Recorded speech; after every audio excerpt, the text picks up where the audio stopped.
Bonsoir à tous, on s'attendait vraiment pas. Merci beaucoup d'être venus. Donc effectivement, on a une idée de faire une soirée sur la confiance en soi. Lead the Fun, c'est une association qui propose des formations à l'autonomie et au leadership dans les sports de montagne pour les femmes. Et à terme, on aimerait faire des stages plus mixtes, mais c'est vrai qu'il y a encore ce besoin de se retrouver entre femmes pour prendre confiance en soi et oser aller en tête et oser se tester. Et on a voulu faire une sorte de stage découverte de l'examen du probatoire, parce que nous, les familles, on aimerait avoir plus de copines avec qui bosser. Et on a surtout l'impression qu'autour de nous, il y a des femmes qui auraient le niveau et qui se mettent des barrières mentales, les mêmes que nous, on s'est peut-être mise à un moment, de se dire est-ce que j'y vais, est-ce que j'y vais pas, est-ce que c'est fait pour moi, est-ce que ça va me plaire, est-ce que j'ai le niveau, etc. etc. Enfin, bref, toutes les... Voilà, donc, mais on se rend compte aussi que le problème de confiance en soi, c'est pas qu'un problème de femmes. Et donc merci aussi à tous les messieurs d'être venus. Et du coup, c'est Julia qui a de ce stage cette semaine, donc merci Julia. Voilà, c'était pour vous dire deux mots sur cette association. Et du coup, dans le cadre de ce stage, on avait imaginé cette soirée et ça touchait un peu plus large. Donc voilà, merci. Et donc du coup, quand on parle de confiance, ça passe donc, du coup, par la confiance en soi. En montagne, c'est vraiment d'avoir des gestes appropriés, fluides, une aisance par rapport au vide. La relation avec du coup, de confiance qu'on peut inspirer aux clients, c'est plutôt du coup, la gestuelle, la prise de décision. Nathalie va du coup nous expliquer un peu mieux ce qu'elle entend par confiance. Alors je vais un peu me répéter pour vous dire aussi merci d'être venu. Merci d'être là et merci à l'ANSA pour avoir organisé ce débat et plus particulièrement à Sandy donc, pour l'organisation. Donc merci pour votre confiance. Maître mot de ce rassemblement. Moi, Nathalie Engelmüller, je suis sans doute la doyenne. Bon, j'ai encore survécu jusqu'à présent. J'ai été guide en 93 et du temps a coulé sous les ponts, ou en tout cas au travers des montagnes. Et à l'époque, j'étais la 4e femme guide. Maintenant, eh bien, on ne compte plus. Donc on a arrêté de dire la première, la seconde, la 3e, la 4e, peu importe. Néanmoins, j'avais quand même envie d'enfoncer la porte, parce que quand j'ai su qu'on n'était que des femmes au départ, j'ai dit, ça me gêne, parce que le mot confiance, pourquoi est-ce qu'on l'attribue uniquement à des femmes, bien qu'elles soient invitées? Et du coup, je ne voulais pas d'une représentation, excusez-moi pour le vocabulaire, je repréciserai, une représentation genrée, c'est-à-dire avec un genre féminin et un genre masculin. Donc voilà, donc Jérôme est parmi nous. Et puis tous, je ne sais pas si c'est l'homme alibi, mais moi j'étais très contente qu'il soit là et j'en aurais invité beaucoup d'autres si j'avais pu, mais je ne suis pas la seule déjà, on est toutes présentes, et puis il y a beaucoup d'hommes dans l'assemblée. Donc dans mon intervention, je serai peut-être un peu au départ l'intello du groupe, excusez-moi encore mais on ne se refait pas. Et puis, je voudrais parler de la confiance d'une manière générale et au moins qu'on ait un point de départ au niveau du vocabulaire. Donc, je vous ai fait un petit plan. C'est difficile sans doute de lire de loin. Donc, un vocabulaire commun, donc une définition. Je vais quand même vous dire que la primauté de tout, c'est la confiance en l'autre. Mais pourquoi? Je vais vous expliquer. Ensuite, la confiance, est-ce que c'est un pas? Un saut dans le vide, mais l'aiguille du midi est fermée. Et puis, sinon, je voulais vous parler de la confiance d'un point de vue rationnel et d'un point de vue irrationnel. Et puis, j'irai assez vite parce qu'on est nombreuses et nombreux à vouloir parler. Et puis, il faut vous laisser aussi la parole pour rebondir. Voilà, ce qui érode la confiance, qui la maximise, et puis non pas une conclusion, mais une ouverture. Alors, d'abord, la confiance, qu'est-ce que c'est? Enfin, d'où ça vient? Eh bien, du latin. Cum, ça veut dire avec, et fidere, ça veut dire fier, se fier. Donc, voilà. La confiance, donc, renvoie à l'idée que l'on peut se fier à quelqu'un ou quelque chose, et que l'on va surtout remettre quelque chose de très très précieux dans les mains de quelqu'un. Entre autres, vous avez quand même compris, il s'agit sans doute de la vie. Donc s'abandonner à des compétences, à une bienveillance et à une bonne foi. Pourquoi la primauté de la confiance en l'autre? Eh bien parce que quand on débute la vie, on n'a pas d'autre possibilité que de faire confiance. Entre autres, c'est la confiance parentale, parce qu'on n'a pas d'autonomie et il faut accepter, enfin en tout cas on n'a pas encore le choix, c'est accepter la dépendance. Donc la dépendance, on en reparlera, c'est quand même un mot dont il faut parler. Donc c'est une confiance inconditionnelle, hein, sans condition, parce qu'il n'y a pas d'autre façon de faire.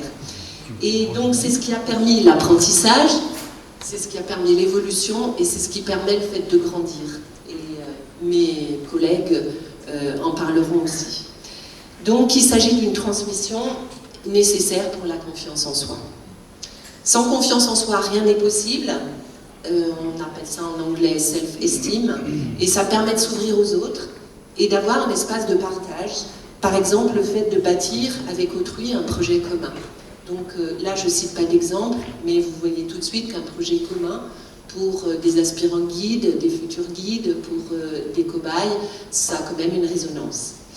La confiance en soi, elle relève de la capacité à créer des liens, c'est croire dans les autres et accepter donc ce risque de dépendance. Alors pourquoi est-ce que je parle de pas dans le vide ou de saut dans le vide? Alors c'est pas tout à fait ceci, dans la mesure où on va faire quand même un calcul avant de se lancer. Donc il y a un calcul rationnel et un calcul irrationnel.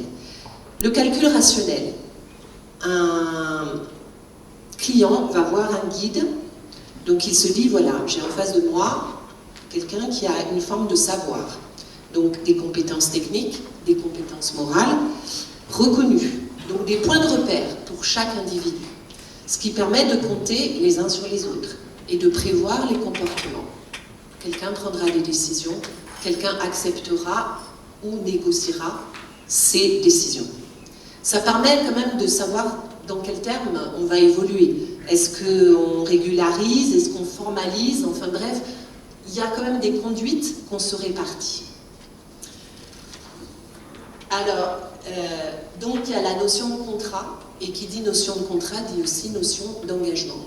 Et il vaut mieux avoir été clair avant de se lancer, autant pour le guide que pour le client.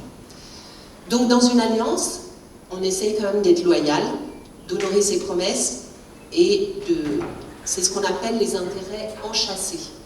Donc le client a des attentes, le guide a des attentes, dans les deux il faut trouver un intérêt commun.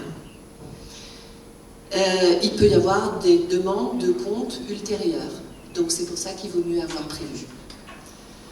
Il s'agit donc d'une éthique, hein. Il y a un code de déontologie chez les guides, donc c'est une éthique mais en action. Et du coup, il y a des procédures de travail. Un leader, donc, c'est quelqu'un d'efficace, d'équitable, mais est-il forcément proche? J'en ai discuté avec mon fils qui fait des études de médecine, et je lui dis, qu'est-ce que tu penses de la confiance? Il me répond, il y a aussi une question de posture. Donc, est-ce que le leader est forcément proche? Oui, il y a forcément une forme d'empathie, mais il y a aussi une posture en tant que guide qui vous permet de garder un certain recul pour prendre les décisions. Donc, pas facile, on en parlait tout à l'heure, pour des femmes guides, d'avoir une posture d'autorité.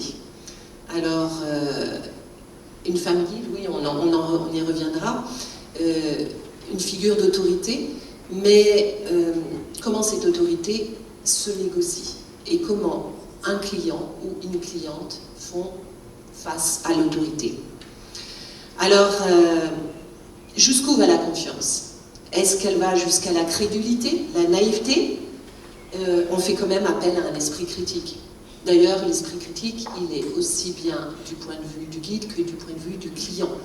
Et plus on rend un client autonome, plus la relation peut durer. Avoir confiance en quelqu'un, c'est aussi pour le pari d'un risque mesuré, donc.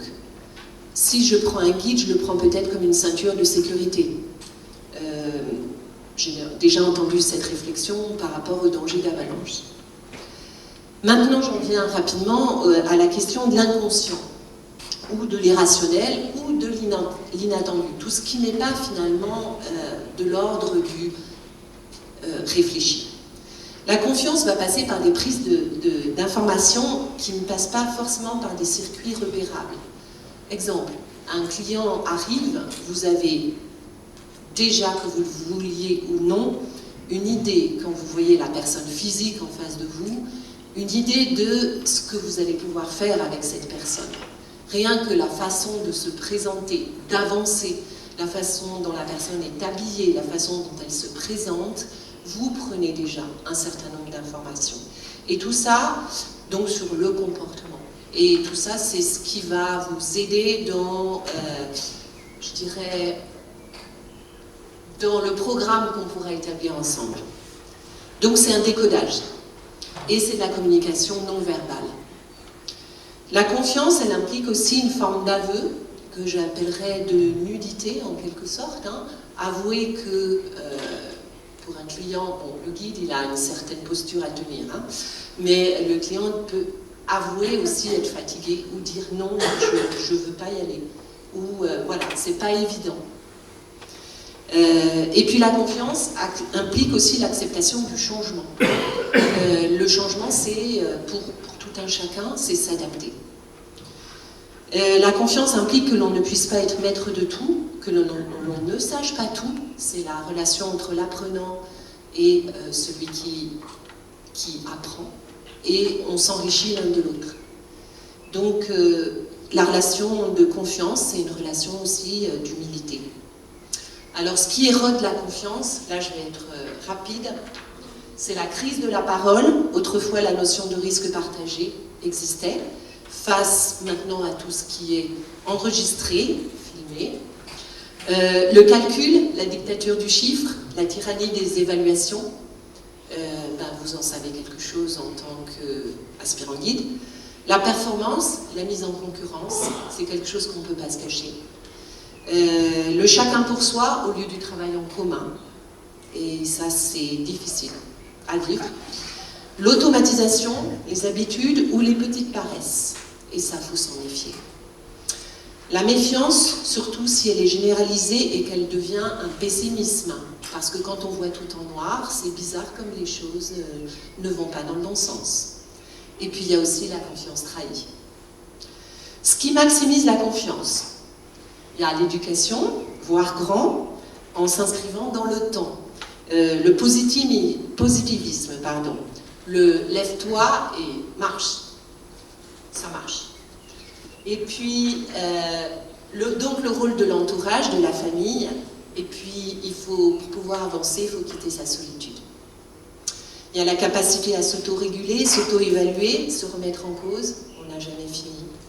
La richesse des relations interpersonnelles, ça c'est ce qui maximise aussi la confiance. Et puis la confiance en soi, elle crée l'action, et c'est ce qui nous intéresse. On est tous aussi possesseurs de talents très différents. J'aurais voulu savoir un petit peu à l'avance, mais je pense que vous allez prendre la parole pour le dire.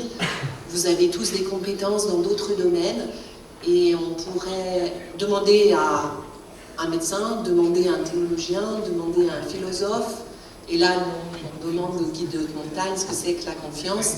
On aura des choses en commun et on aura des différences. Voilà, donc la confiance, je terminerai en disant qu'elle doit sans cesse être réanimée. C'est comme l'amitié, c'est comme l'amour. Donc il faut des preuves. Et on ne la remarque que lorsqu'elle manque. Voilà. Merci.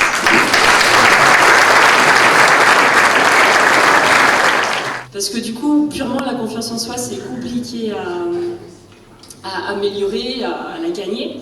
Du coup, j'avais imaginé des conseils simples sur exploiter le potentiel de chacun. Chacun, comment on peut faire ah oui, c'est en anglais. Mais je me suis dit que j'avais pas trop de temps de traduire et puis que ça ferait du bien de baisser un peu son anglais. Voilà, on travaille dans le tourisme, donc on s'adapte. Comment exploiter son potentiel?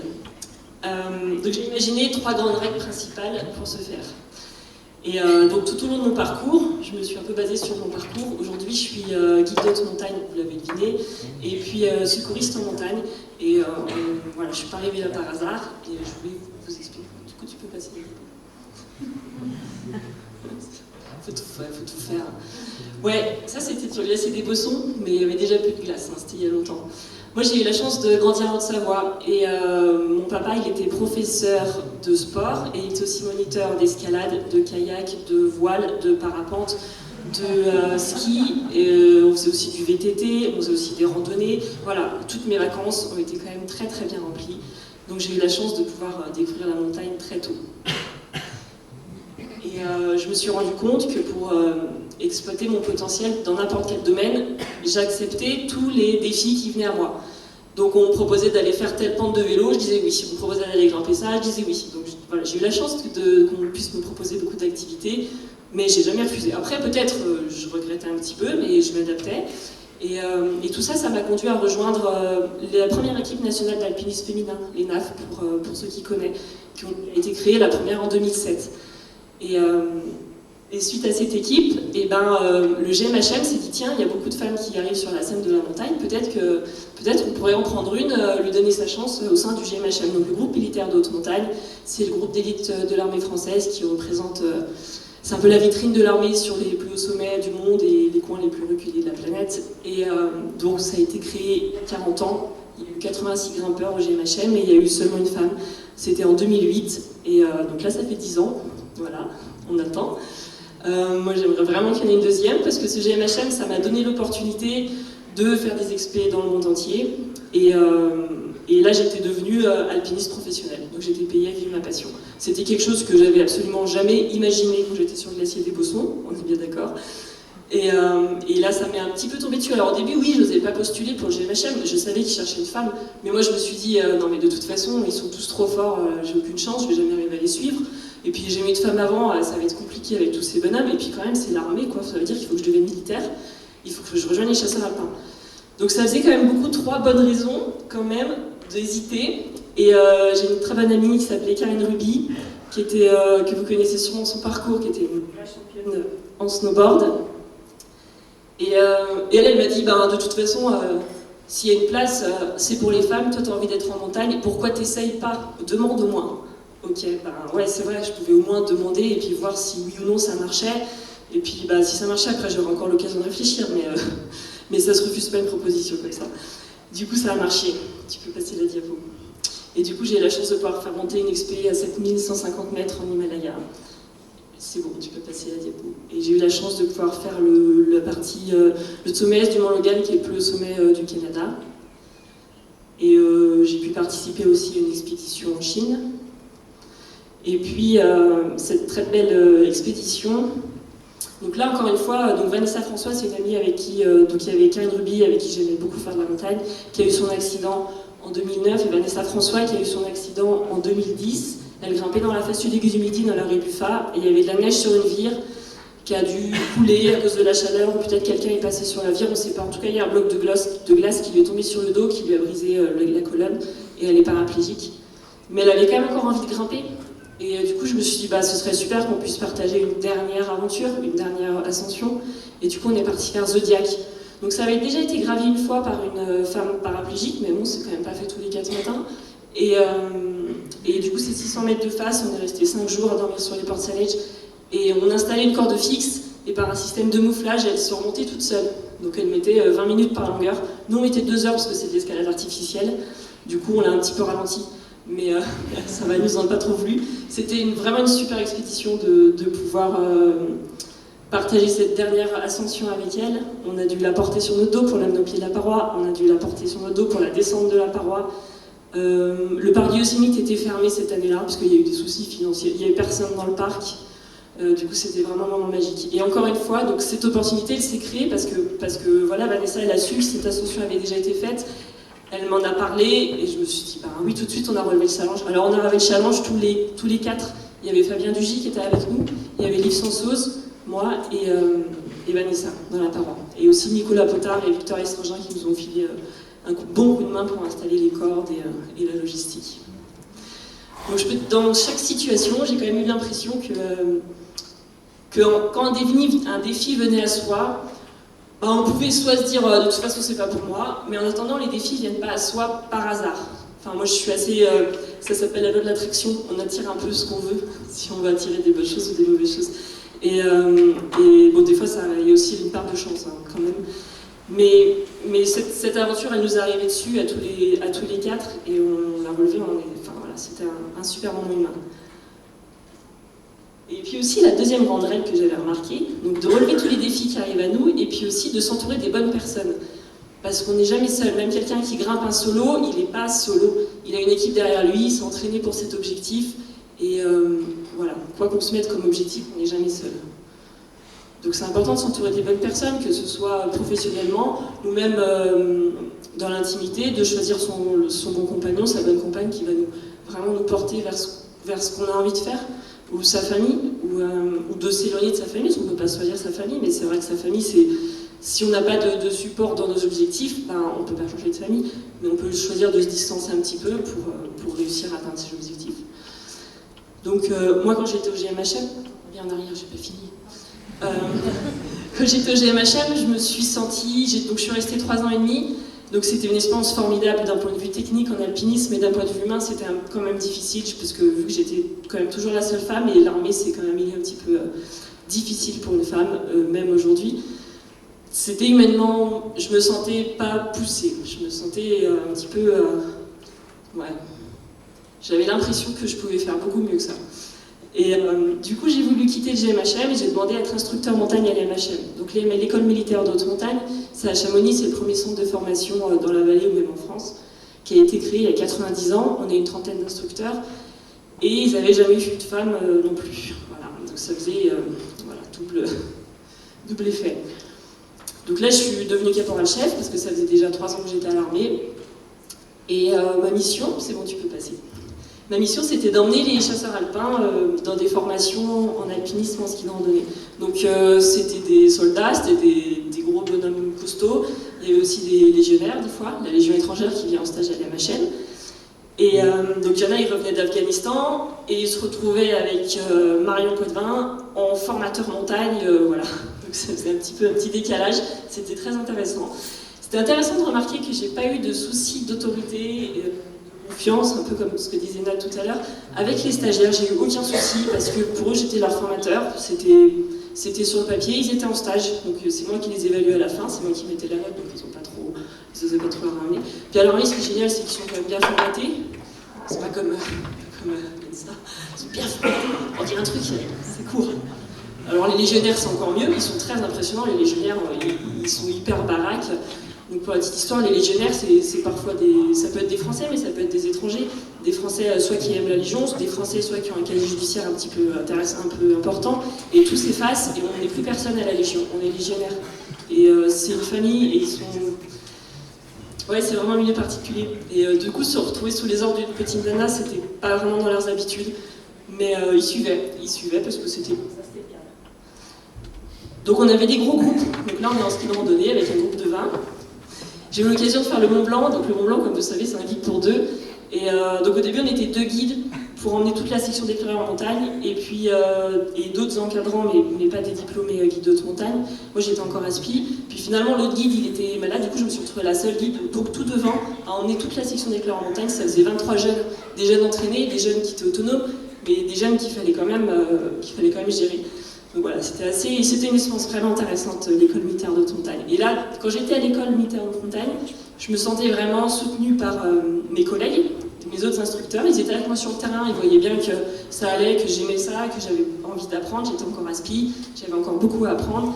Et j'ai commencé le diplôme de monitrice de ski à ce moment-là. Donc il y en a plusieurs qui étaient moniteurs de ski, qui m'ont aussi beaucoup aidé, beaucoup conseillé. Par contre, l'armée, ça restait quand même compliqué pour un bout de nana. Et du coup, quand j'ai voulu me préparer pour le ski alpin, on m'a dit que de toute façon, j'avais pas le potentiel. Quand j'ai voulu devenir sous-officier, donc monter un petit peu en grade, on m'a dit que j'avais pas le potentiel. Bon.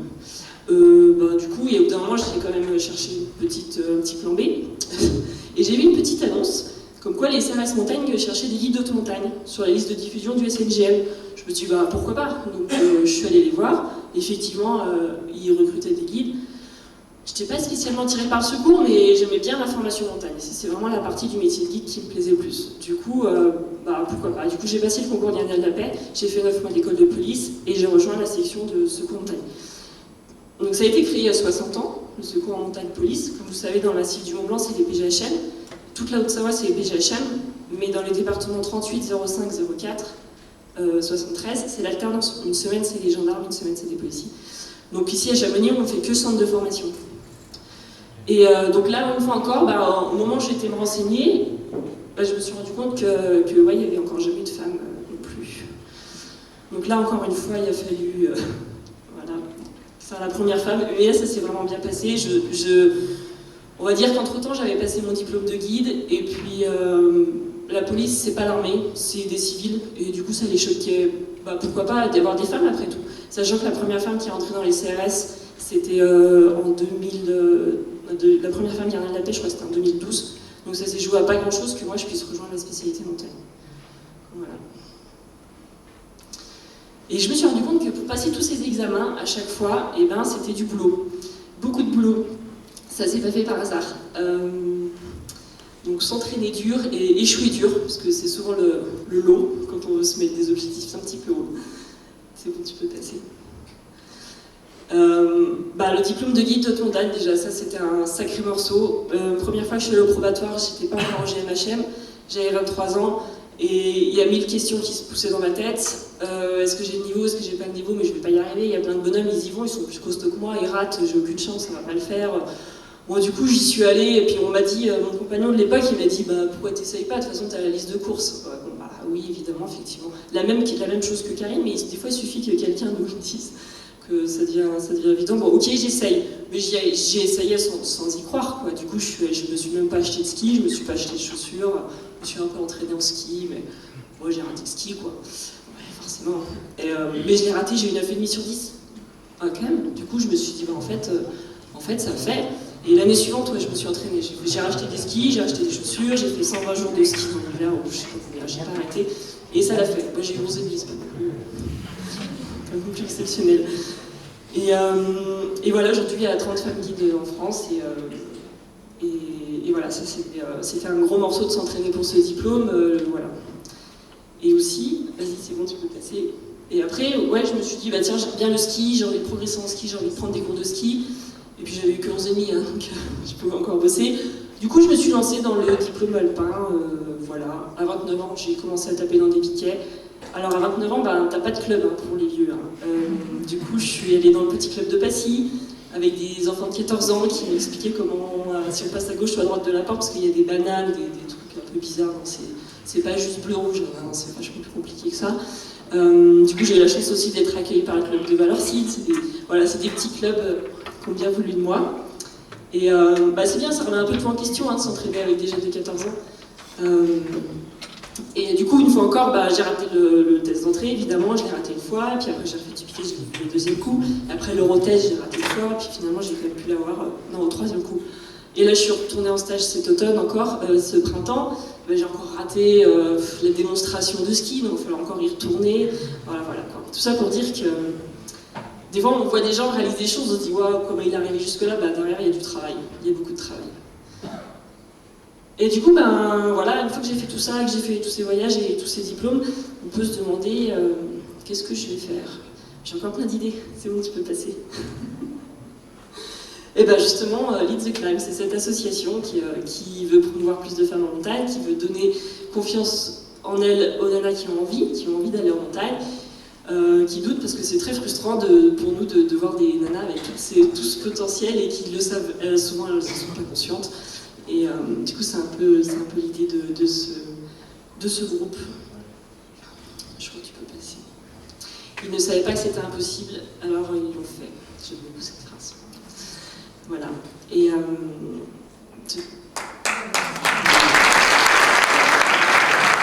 bonsoir. C'est vrai qu'on en a parlé avec Sandy de ce thème de la confiance.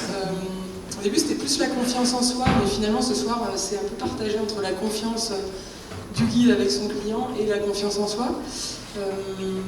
Moi, ça m'a semblé comme une évidence que j'avais un truc que je voulais partager. Donc j'ai dit ouais, très bien, je sais de quoi je vais parler. Bon, après, le manque de confiance en soi a fait que c'était pas aussi évident que ça. Donc je vais essayer de vous parler de ce qui est important pour moi, mais sachant que je ne l'ai pas du tout présenté de manière formelle et structurée comme mes collègues l'ont si bien fait avant. Pour une raison, c'est que pour moi c'est quelque chose de très personnel et que j'ai du mal à mettre en théorie. Donc je peux juste raconter un peu mon parcours autour de ce sujet-là. C'est vrai que moi je suis partie, ceux qui m'ont vu passer à l'ENSA, on peut remarquer que j'avais une confiance en moi débordante, c'est assez souvent ressorti. Et pourtant, aujourd'hui, j'ai réussi à être guide et puis j'ai réussi à faire plein d'autres choses. Et pour moi, ce qui était intéressant, c'était de mettre ça en lumière. C'était ce dépassement, ce moment où, en fait, on n'y croit pas et puis on peut y arriver quand même, quoi. Donc, j'ai eu une idée super il y a quelques années. C'était de faire un truc encore plus dur que guide, c'était d'aller me jeter dans des parois toute seule, quoi, en fait.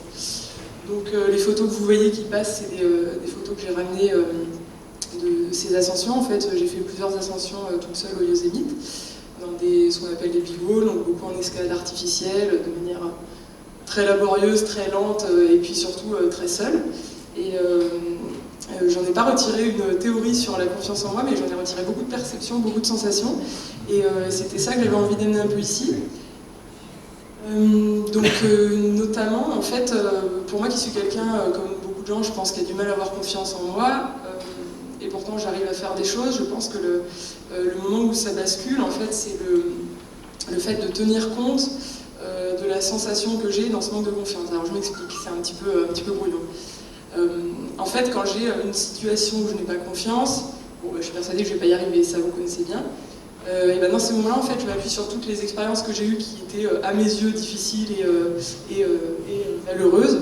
Et en fait, à chaque fois avant ces expériences-là, j'avais ce même sentiment de manque de confiance. Donc en fait, c'est pas l'exploit qui me permet de valoriser, de prendre confiance en mes capacités, c'est le fait de vaincre cette sensation. Donc c'est un petit peu subtil, mais pour moi, c'était ce qui était très présent, ce qui est très présent un peu dans mon parcours, c'est d'avoir du mal à y croire, mais par contre de croire en la façon de vaincre ce sentiment. Et ça, j'arrive à accumuler l'expérience de me dire, ok, bon, t'as ressenti ça 1000 fois, et 999 fois, t'as quand même dépassé ça, donc cette fois-ci encore, il doit y avoir une solution quelque part, et même si ça ne me semble pas évident au premier abord. Voilà. Ouais, je rationalise. Alors, je rebondis aussi sur un truc que Nathalie a dit au début, sur le fait de... Je ne me rappelle plus de tes mots, mais tu as parlé d'un choix à faire au niveau émotionnel et au niveau technique. Donc pour moi, le choix technique, il était très vite fait. J'avais fait beaucoup de big wall en cordée, je maîtrisais parfaitement les manips de cordes, le topo, enfin c'était dans des cotations plus petites que ce que j'avais fait avant. Techniquement, je savais que c'était faisable. Mais par contre, le contrat émotionnel, pour moi, il y avait un gros flou, en tout cas la première fois. Je suis partie un petit peu au culot avec moi-même, quoi. Je pense que j'avais vraiment besoin justement de me mettre dans une situation où là, je ne pourrais pas utiliser l'argument que c'était pas grâce à moi, quoi. Donc c'est un peu ça le choix du solo. Je pense que je pense que je suis assez forte pour construire le manque de confiance. Donc du coup, j'ai toujours un argument qui va contre la confiance en moi. Donc quand je fais quelque chose de bien, je sais exactement qu'il y a une raison extérieure qui m'a fait faire ça. Et je pense que le solo, ça a été justement me mettre dans un truc où il y aurait de moins en moins de possibilités de faire croire que c'était quelqu'un qui arrivait à ma place, quoi. Et ça marche bien, hein, ça m'a... Et du coup, par rapport à cette expérience, quand tu dis que tu n'as pas confiance en toi, comment tu as réussi à trouver que tes clientes fassent confiance? Alors voilà, ça c'est un autre truc que j'aurais volontiers développé aussi quand on a parlé du thème.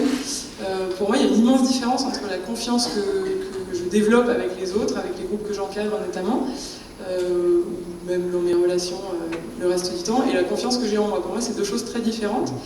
Et même si c'est relié, en fait, on m'a reproché de ne pas avoir confiance en moi en argumentant que ça posait un souci dans la relation aux autres.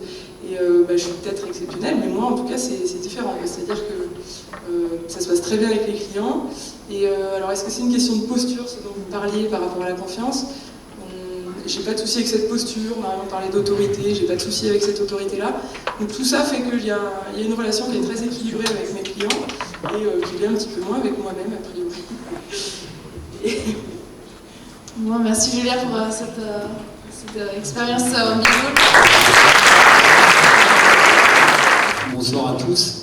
Donc moi je suis un peu le hors-sujet de la soirée comme vous l'avez remarqué. Du coup je vais être un peu hors-sujet par rapport à peut-être à ce qui a été dit avant. Pas tout à fait parce que en fait la présentation de Nathalie, il y a pas mal de points dont je vais reparler en fait. On ne s'est pas concerté mais ça recoupe pas mal de choses que tu as pu évoquer.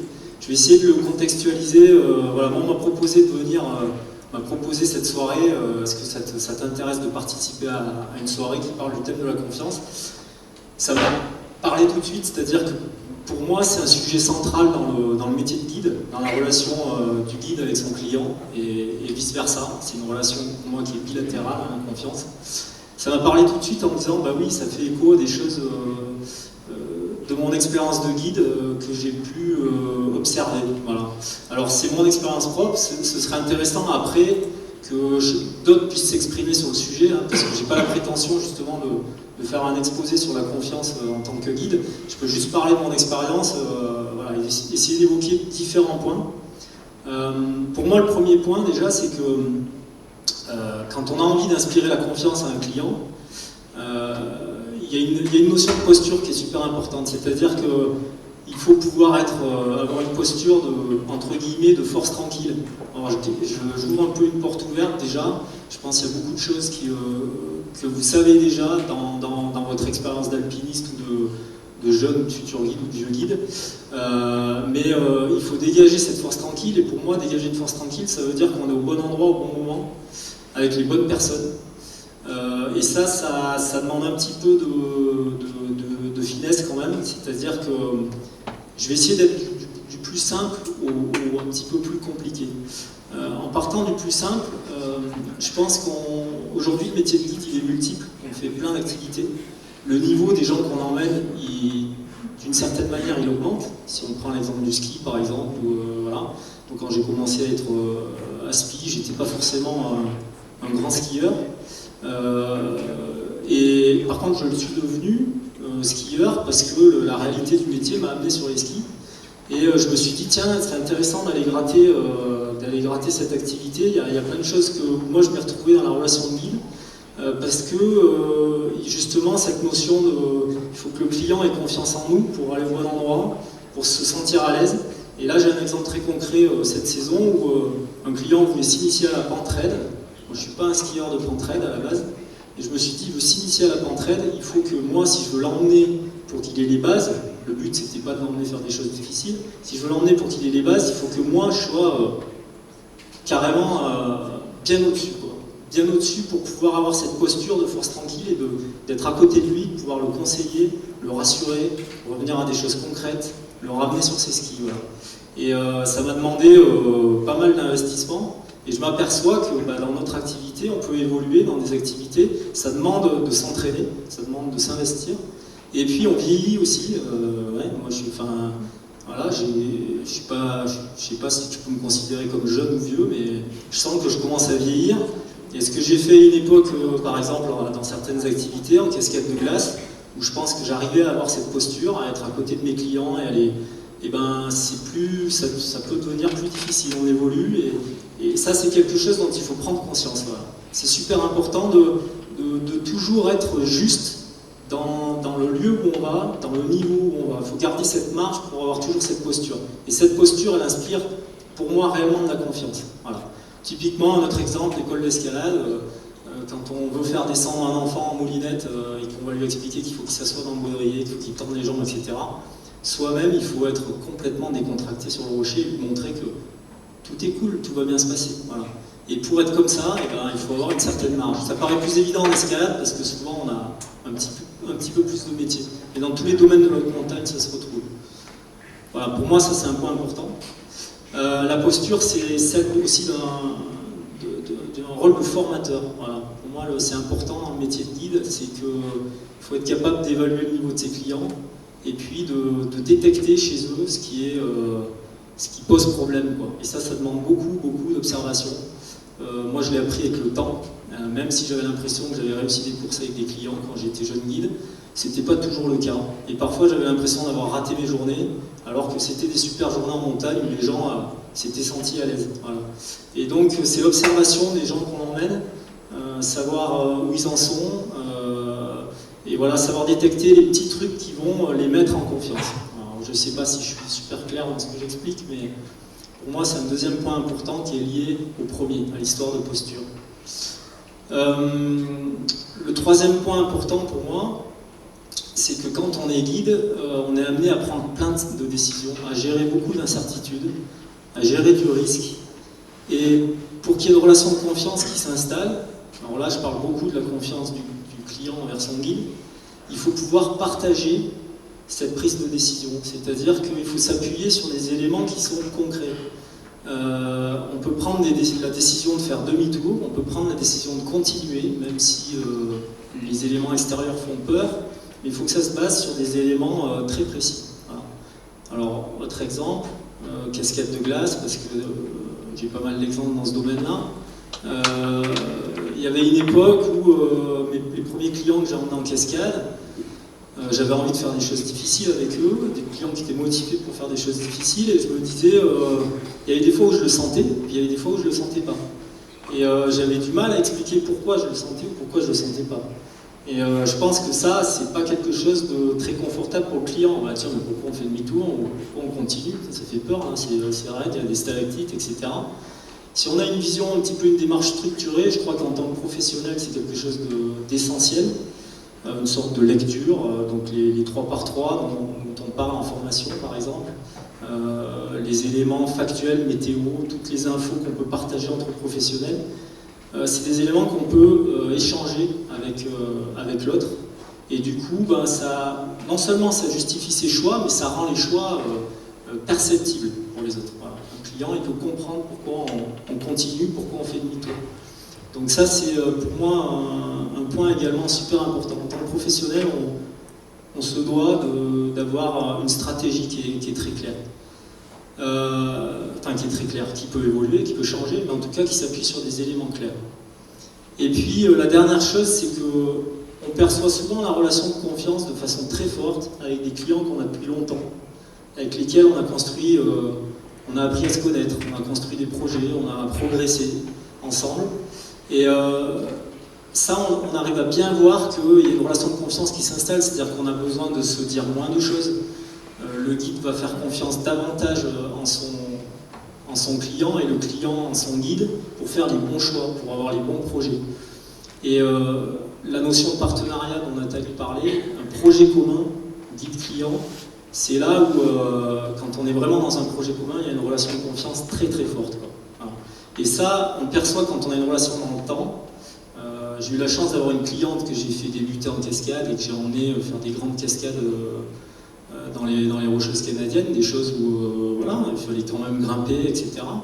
Et ça s'est construit dans le temps et on était bien. J'avais l'impression d'être avec un compagnon de cordée. Il y avait une relation mercantile, mais j'étais avec un compagnon de cordée, ça fonctionnait très bien la cordée. Et ça, il faut essayer de l'avoir peut-être dans des pratiques à plus court terme, c'est-à-dire qu'il faut puiser là-dedans pour se dire qu'est-ce qui fait qu'on est en confiance. On se connaît, ouais, bien. Alors comment on peut mieux se connaître sur une sortie à la journée? Comment on peut améliorer notre relation? Comment on peut établir un projet commun? Et ce que tu parlais tout à l'heure, il faut arriver à trouver, on se fait souvent une idée de ce que veulent les gens, et les gens se font aussi une idée du guide, qui parfois est fausse. Voilà.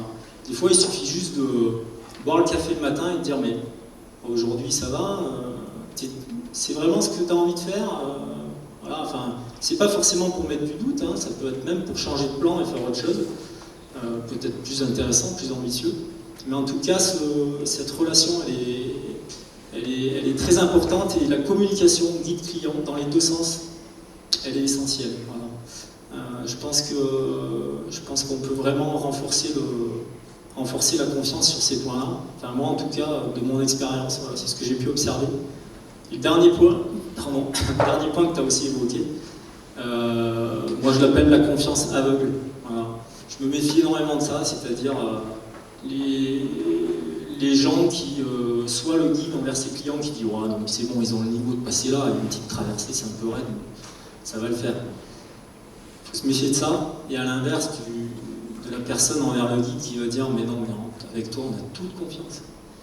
n'y a pas de souci, on est avec un guide, tout va bien se passer.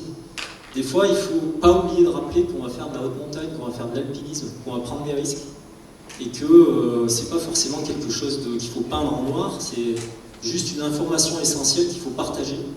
Parce que, du coup, voilà, je pense qu'on doit avoir en tant que guide, pour établir une relation de confiance, une image d'un gestionnaire de risque, quelqu'un qui va essayer de gérer l'incertitude avec ses capacités humaines, pas plus. On n'est pas des surhommes, on fait des erreurs.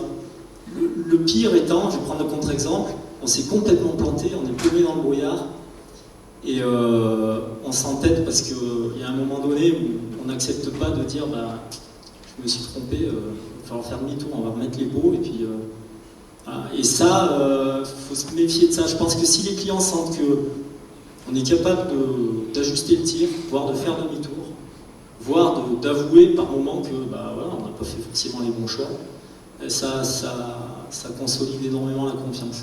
Voilà. C'était les points que je voulais aborder, moi, de ma petite expérience de guide, sans prétention supplémentaire. Mais voilà, ça c'est vraiment des choses que moi j'ai apprises dans ma pratique au fil du temps. Voilà. Donc n'hésitez pas à compléter.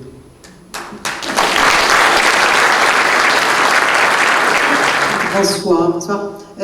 Donc mon nom c'est Isabelle Santoir, je suis guide de haute montagne depuis 2005. Ça fait combien déjà? On avance vers les chiffres.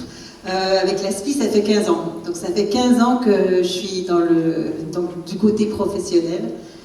Et puis j'avais envie de vous donner ce soir quelques exemples concrets, parce que je pense qu'on a beaucoup parlé des bons concepts. Et en fait, je voulais savoir où sont les ASPI, parce qu'on m'a dit qu'il y avait des ASPI aujourd'hui avec nous. On veut vous voir, là, on vous réveille. Ils sont combien? Alors, je vais avoir besoin de vous après. Vous sauvez pas. Alors, ma première expérience, c'est une expérience à mon stage des guides, et c'est sur la confiance. Donc, mon stage de guide, stage cobaye, c'était le dernier stage. Je me suis retrouvée avec deux cobayes. Donc, une cobaye m'a dit tout de suite d'entrée de jeu, j'ai le vertige. Alors, je te dis tout de suite, on n'ira pas très loin. Alors là, c'est un peu dur quand on est évalué au guide. Là, il faut essayer de trouver des idées et tout ça. Donc, on a essayé de faire, voir c'était quoi le problème du vertige. Parce que le vertige, vous savez que c'est un problème interne à l'oreille. Le vertige, pour la plupart des gens, c'est la peur du vide, la peur de l'inconnu, la peur de ne pas réussir ou la peur d'être trop poussé. Mais le vertige n'est pas forcément le vertige vertical.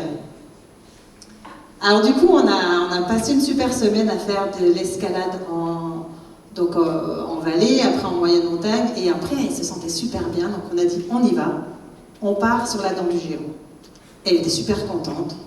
Tout le monde en part avec nos profs, on part sur la dent du géant. Donc voilà, cette belle dent du géant. Donc cette dent du géant, c'est une belle course, donc c'est un 4000. Et on rajoute deux composantes, qui est la verticalité et l'altitude, chose qu'on n'a pas en bas de vallée. On a la verticalité, mais là, en altitude, voilà. Et là, on se retrouve la dent du géant, donc les gens, ils grimpent, c'est facile, on dit, ils tirent sur un câble, ils utilisent un câble. Tirer sur un câble, c'est en fait le mot, mais on essaie de leur expliquer. Pourquoi ça va aussi vite que ça? On essaie de leur expliquer qu'en fait, il faut utiliser le câble, pas seulement se hisser sur le câble. Donc, c'est pas grave. Bon. Et en fait, ce qui se passe, c'est que les gens ils se fatiguent complètement à tirer sur le câble, et puis après un moment, ils sont épuisés. Alors, je me retrouve, ils tirent sur le câble. C'est pas le stage, c'était juste pour vous mettre un peu dans le contexte. Et on arrive à une vire, et là, la personne en question me dit, c'est terminé. J'avance plus. J'ai peur. Elle était tétanisée. Et là, moi, je me dis, j'ai encore jamais géré cette situation. Je ne sais pas si vous voyez un petit peu plus loin, c'est pas un endroit où on a envie de s'arrêter comme ça, en disant, là, je m'arrête là et j'avance plus. Donc, elle me dit, comment on va faire pour descendre? Elle était en larmes et tout. J'ai dit, écoute, On va s'asseoir, on va prendre un moment pour boire, pour tout ça. Et je lui dis, on a 2 solutions. Moi, je vois 2 solutions. Je comprends que tu es fatigué, mais je vois 2 solutions. La première solution, on peut appeler les secours. Ah oui, appelle les secours, tout de suite, appelle les secours.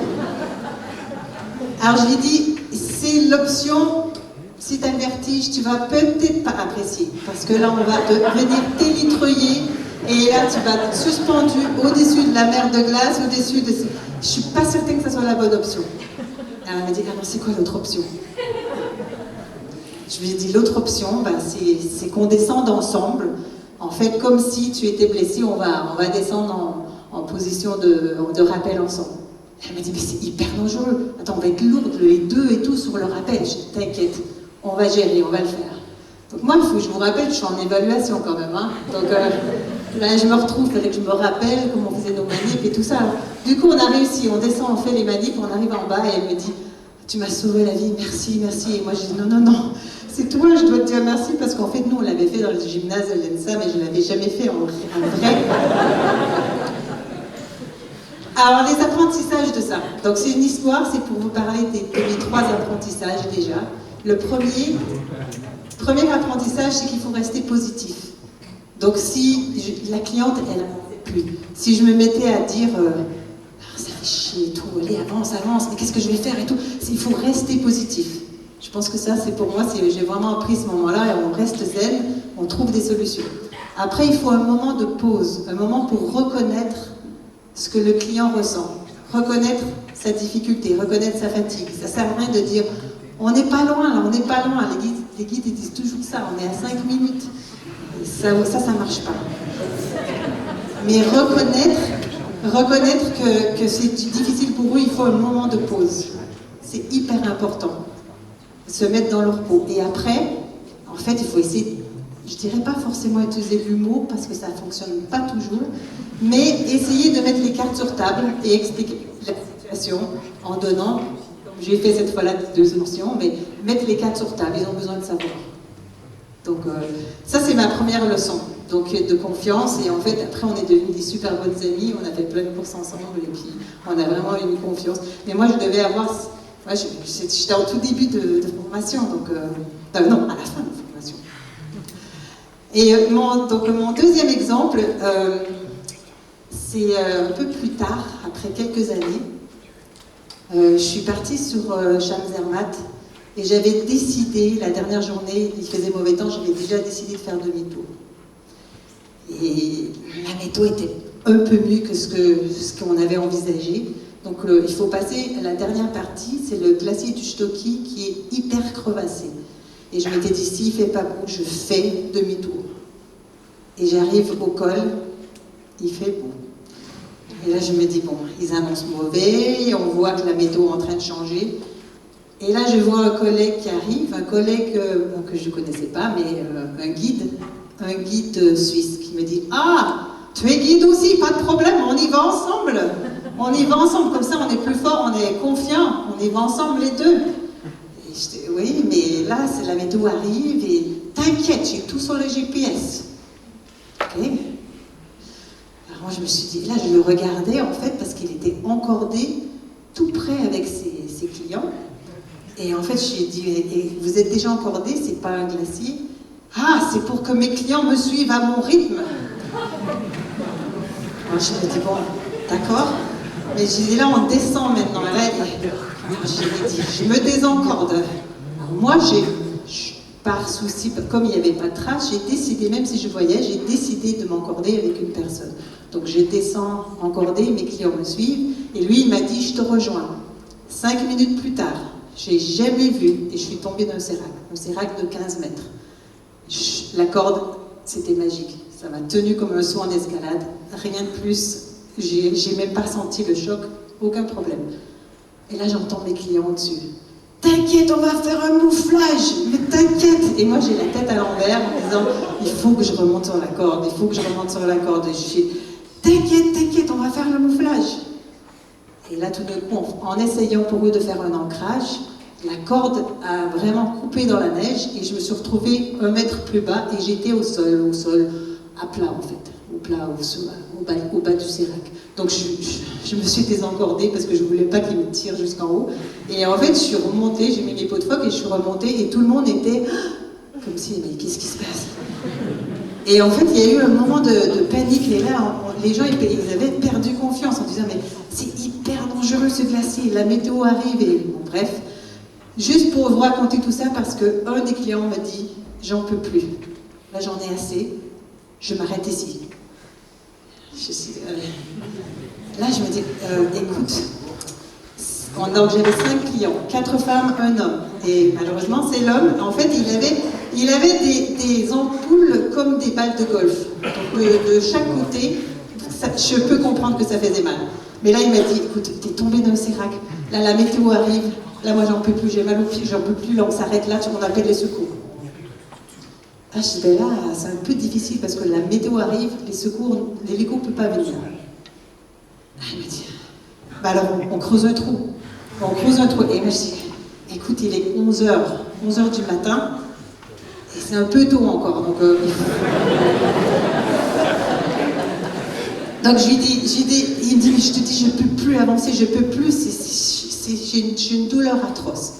Alors j'ai dit, écoute, on va faire 2 choses. Première chose, on se pose. Tout le monde, on se pose. Et là, j'ai sorti ce que je suis allée chercher tout à l'heure, je vais vous le montrer. J'ai sorti mon abri d'urgence que je n'avais pas sorti. Et ça, c'est une pause extraordinaire. Les gens ont besoin parfois de faire une pause. Ça nous remet tous en confiance. D'un moment de répit nous, c'était déjà un peu la tempête à ce moment-là. Donc j'ai dit 2 options.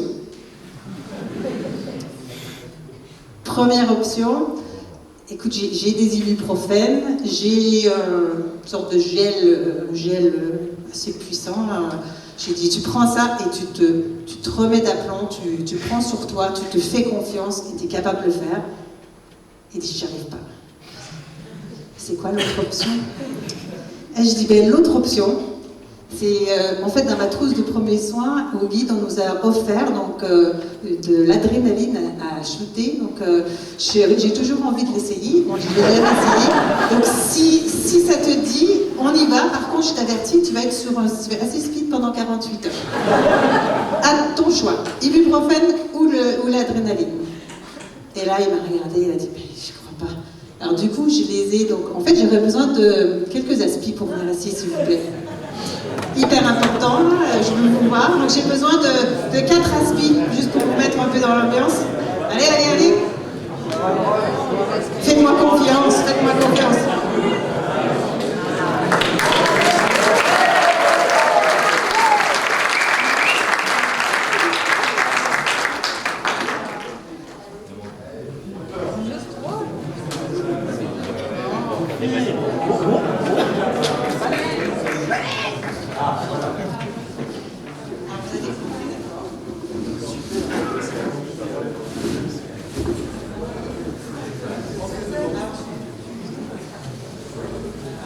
Donc vous imaginez, c'est la tempête. Et là, le guide est un peu perdu, comme moi je n'étais pas trop au clair où j'étais non plus. Hein.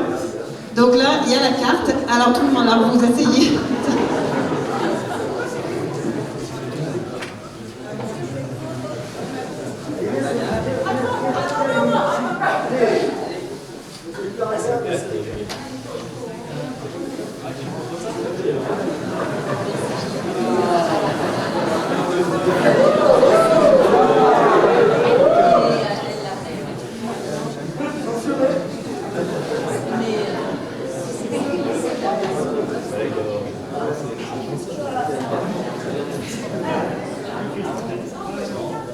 Alors c'est un abri pour 4 personnes, là on était 5.